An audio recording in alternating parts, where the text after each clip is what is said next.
네, 11대 경기도의회 의원들을 만나서 지금까지의 성과와 향후 활동 계획 들어보는 시간이죠. 자, 오늘은 경기도의회 여성가족평생교육위원회 소속 이애형 의원과 말씀 나눠보죠. 경기 총국 연결하겠습니다. 의원님 안녕하십니까? 네, 안녕하세요. 네, 의원님께서는 약사 출신이시고 또 10대 경기도 의원을 역임하셨죠. 재선에 성공해서 이번 11대 의회에 입성하셨는데요.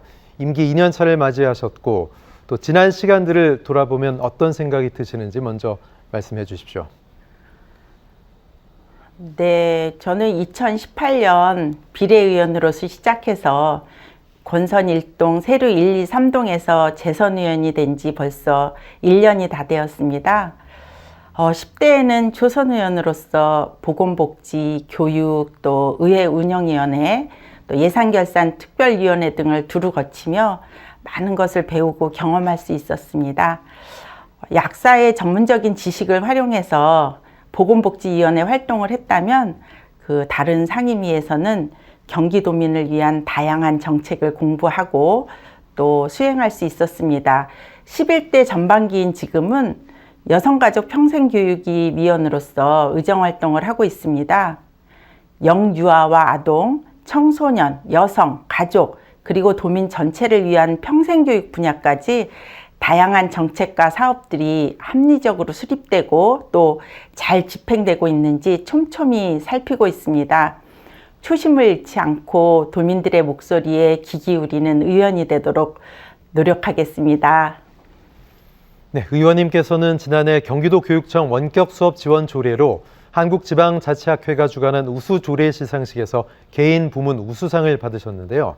2021년에 이어서 두 번째 수상이신데 어떤 조례인지 좀 소개해 주십시오.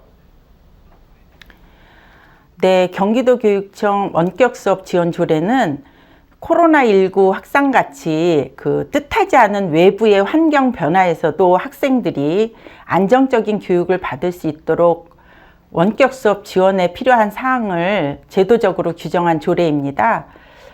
조례안의 주요 내용을 살펴보면 원격 수업을 운영하기 위한 계획 수립의 단계에서부터 교원과 학생, 학부모의 의견을 적극 수렴하여 반영하도록 규정하였고 또 저소득, 장애 학생 등에 대한 맞춤형 지원도 이루어질 수 있도록 규정하였습니다. 특히 원격 수업 이후 스마트 기기 중독과 유해 정보에 지나치게 노출될까 걱정하는 학부모들이 늘어나고 있다는 점을 고려해서 원격 수업 운영 기본 계획에 아예 예방 대책안을 포함하도록 했습니다. 네, 지난 10대 도의회 때는 경기도 사회 양료 서비스 활성화 지원 조례안을 통과시키기도 하셨는데요. 이 조례에는 어떤 내용이 담겨 있는지 소개해 주십시오. 이 조례는 제가 자칭 경기도의 약손으로서 사명감을 갖고 제정했던 조례입니다. 경기도 사회 양료 서비스 활성화 지원 조례는 약물의 중복 투약, 또 복용법의 오류, 약물 부작용과 약물 관리 소홀 등으로 발생할 수 있는 여러 가지 건강 문제를 전문가인 약사의 사회적 개입과 관리를 통해서 도민의 건강 증진과 복지 향상을 목적으로 제정하였습니다. 이 조례로 불필요한 약물 사용이 줄고 또 독이 되는 약은 피하고 약물을 약이 되게 잘 사용하여 건강하고 행복한 경기도민이 많아지면 좋겠습니다. 현재 경기도는 이 조례에 의거해서 경기도 약사회와 협력하여 방문양료 사업 등을 추진하고 있습니다. 네, 의원님께서는 또 경기도 청소년들의 건전한 인터넷, 스마트폰 이용에 관한 조례를 통과시키기도 하셨는데요. 어떤 조례입니까? 코로나19 사태가 장기화되면서 야외 활동은 줄고 또 비대면 온라인 수업은 증가하였습니다. 그래서 청소년들이 그 인터넷 스마트폰 사용이 굉장히 늘었는데요.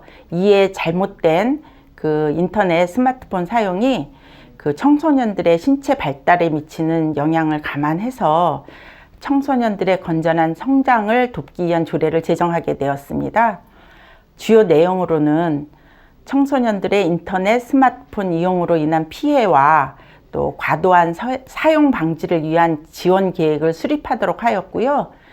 청소년의 적절한 인터넷 스마트폰 이용을 위한 사업을 규정하였으며 경기도 교육청과 또 시군 및 관련 기관, 단체와 협력 체계를 구축하도록 규정하였습니다. 예.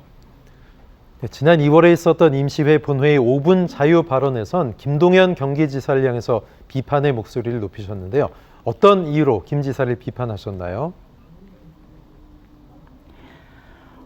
최근 김동연 도지사의 메시지를 보면 중앙정부를 비판하는 것이 많고 그 수위도 매우 높습니다. 언론에서는 그 김동연 지사의 이러한 언행을 대권 행보로 가는 수순으로 분석하고 있는데요. 이러한 도지사의 무리한 대권 행보로 인한 피해는 고스란히 그 도민과 공직자에게 돌아갈 것입니다. 전 경기도지사의 사례를 보더라도 지사의 대권 욕심으로 경기 북부 주민의 수건인 분도가 지연됐고요. 실현 불가능한 기본소득을 주겠다며 전 국민을 농락했습니다. 실체도 없던 기본주택 홍보관을 먼저 만들어 도민의 혈세가 낭비되기도 했죠. 경기도지사로서 무리한 대권 행보를 하는 것이 아니라 오직 도민만 바라보며 올바른 길로 나아가다 보면 도민들께서 당연히 마음을 주지 않겠습니까? 그래서 저는 지사님께 대권용 네거티브 행보는 중지하시고 도의회와 정책 대연정을 추진하면서 경기도민과 더 긴밀하게 소통할 것을 제안하였습니다. 또 경기도의회 의원들은 도지사와 함께 경기도를 이끌어 나가는 파트너다. 그러니 경기도와 경기도의회는 정치를 위한 반목이 아니라 도민을 위한 정치를 해야 한다고 말씀드렸습니다. 네. 지역구 얘기도 좀 해보겠습니다. 의원님 지역구가 수원시 권선 1동 또 세류 1, 2, 3동인데요. 여기서 22년간 약국을 운영하셨던 만큼 지역에 대한 애착이 남다르실 것 같습니다. 봉사활동도 많이 하시고 다양하게 활동하고 계시다고 들었는데 어떤 활동 하셨는지 자랑 좀 해주시죠.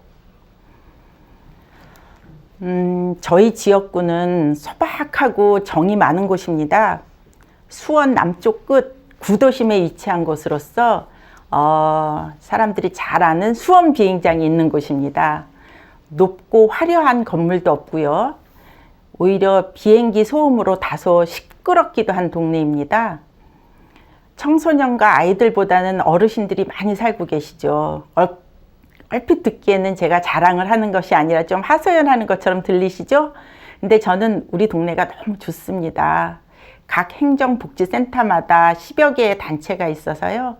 지역에 맞게 봉사를 실천하고 계시는 단체원님들을 보면서 함께 사는 삶이 어떤 것인지 또 많이 배우고 있습니다.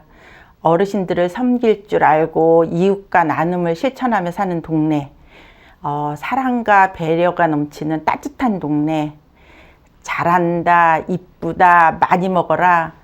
지역구 한 바퀴만 돌면 저절로 신이 나고 어깨가 으쓱거려집니다. 최근에는요, 세류 1동의 양은미 동장님과 제가 의기투합하여 경로당 어르신들의 불편함도 살필 겸 한 끼의 식사만이라도 우리 손으로 대접하고 싶어서 점심 식사 봉사를 시작했는데요. 오히려 음식을 만드는 법을 어르신들께 배우는 꼴이 됐습니다. 지난번 해오름 경로당 어르신들과는 멸치볶음, 김치 콩나물국, 김, 겉절이, 제육볶음으로 만난 점심을 함께 했습니다. 의정활동 틈틈이 하는 거라 지역구 모든 어르신들을 다 찾아볼 수 있을지는 잘 모르겠습니다. 노력하겠습니다. 네, 지역에 대한 애정이 듬뿍 느껴지는데요. 그 가운데서도 세류천 가꾸기에 공을 들이고 있다 이렇게 들었습니다. 어떤 계획이십니까? 네, 수원천은요. 광교산에서 광교 저수지를 지나서요. 화성과 수원 도심을 거쳐 저희 세류동을 지나 황구지천으로 흘러 들어갑니다. 우리가 세류동을 지나는 곳을 우리 동네에서는 세류천이라고 부르죠. 버드네천이라고도 하고요. 세류천에는 버드나무가 굉장히 많이 있었는데요. 알러지 문제가 심각해서 지금은 벚꽃나무가 대신하고 있답니다. 수원천변은 가벼운 걷기 운동하기에 아주 적당합니다. 산책을 하다 보면 애완견을 데리고 산책하는 분들도 많고요. 자전거를 타는 사람, 운동기구로 건강을 챙기시는 어르신, 남문으로 시장을 보러 가는 주부들, 출퇴근하는 직장인, 학교 가는 학생들, 다 다른 목적을 가지고 다른 모습과 다른 속도로 수원천을 이용하고 있습니다. 이 수원천은요, 세류동의 유일한 운동시설이고 또 문화복합시설입니다. 직행도로이기도 하죠. 근데 지난 여름에는요, 비가 많이 와서요, 진입을 차단시킨 적이 있었는데요. 갑자기 일상이 멈춘 것 같아 무척 갑갑하더라고요. 주민들의 안전을 위해 하천 출입 차단기 설치를 경기도 특조금으로 진행 중인데요. 안전과 더불어서 길거리 공연을 할 수 있는 자그마한 공간도 있으면 참 좋겠습니다. 더 다양한 운동기구도 설치하고 주변 환경도 아름답게 꾸며서 우리 주민들이 기쁨과 행복을 나누는 공간으로 그렇게 세류천을 가꾸고 싶습니다. 가고 싶은 건선, 머무르고 싶은 세류, 꼭 이렇게 만들고 싶습니다. 네, 꼭 그렇게 만들어 주십시오. 세류 이동은 지난 대선과 또 지방선거 경기도 최대 이슈였죠. 수원 공군 비행장이 위치한 곳입니다. 공군 비행장 이전 문제, 오랜 숙제인데 어떻게 돼야 된다고 보십니까? 지난 수년간 수원 비행장 이전은 여러 정치인들의 공약이었는데요. 아직까지 추진되지 못하고 있습니다. 그런데 요즘 들어 과거 어느 때보다 수원 비행장 이전의 가능성이 높아진 것 같습니다. 그래서인지 수원 비행장을 품고 사는 우리 지역에 대해서도 관심이 조금은 늘어난 것 같습니다. 우리 세류 이동에는요, 안동네라고 불리우는 동네가 있습니다. 안동네는요, 수원 비행장, 경부선 기찻길, 수인선 뚝방으로 이렇게 둘러싸여 있는데요. 차가 안동내로 들어갈 수 있는 길은 기찻길 및 굴다리가 유일하답니다. 그 수인선 뚝방길은 자전거 도로로 이용되고 있는데요. 그런 자전거 도로도 기찻길과 접한 곳은 이렇게 뚝 끊겨 있습니다. 많은 사람들이 안동내 비행기 소음에 대해서는 알고 있는 것 같은데요. 출입이 불편한 것은 잘 모르는 것 같습니다. 관심도 없고요. 수원 비행장 이전이 원만하게 추진되더라도 이전하기까지는 오랜 기간이 소요될 거라는 그 여론이 분분합니다. 저는 수원 비행장 이전이 현실적으로 오래 걸릴 수밖에 없다면 교통의 불편함이라도 해소돼야 한다고 생각합니다. 저희 지역 입장에서 보면 수원 비행장 이전이 중장기적 과제라면 현재의 교통 불편함 해소는 단기 과제일 것입니다. 세류동에는 그것이 고향인 세류동 터주 대감들이 많이 살고 있습니다. 그 터주 대감들은 그 오랜 기간 동안 고향에 산다는 이유로 비행장으로 인한 소음뿐만 아니라 교통, 또 재산권 제한 등 그런 불편함을 감수하며 살아왔는데요. 안보에 반드시 필요한 수원 군공항 주변에 산다는 이유만으로 특별한 희생을 강요하는 것은 너무 불공평하지 않은가요? 안보는 우리 국민 모두가 책임져야 할 의무이지 특정 지역에 사는 사람들만 짊어져야 할 부담은 아닐 것입니다. 비행장 이전, 그 이후의 비전 제시도 중요하지만요. 지금 살고 있는 현재 주민들의 삶도 면밀히 살피는 정책이 꼭 필요합니다. 경기도지사님, 수원특례시장님, 건선 세류동을 사랑의 마음으로 좀 돌봐주십시오. 네. 어느덧 예정된 시간이 다 됐습니다. 끝으로 경기도민 또 OBS 시청자 여러분께 인사 부탁드립니다. 네, OBS를 시청하고 계시는 경기도민 여러분, 오늘 이렇게 인사드릴 수 있어서 매우 소중한 시간이었습니다. 남은 임기 동안 불편을 느끼는 제도는 개선하고 필요로 하는 조례는 입법하고 적재적소에 예산을 배분할 수 있도록 노력하겠습니다. 항상 경기도민 여러분 곁에서 경기도민의 삶의 질이 높아지고 경기도민이 행복한 경기도를 만들기 위해 도의원으로서 최선을 다하겠습니다. 감사합니다.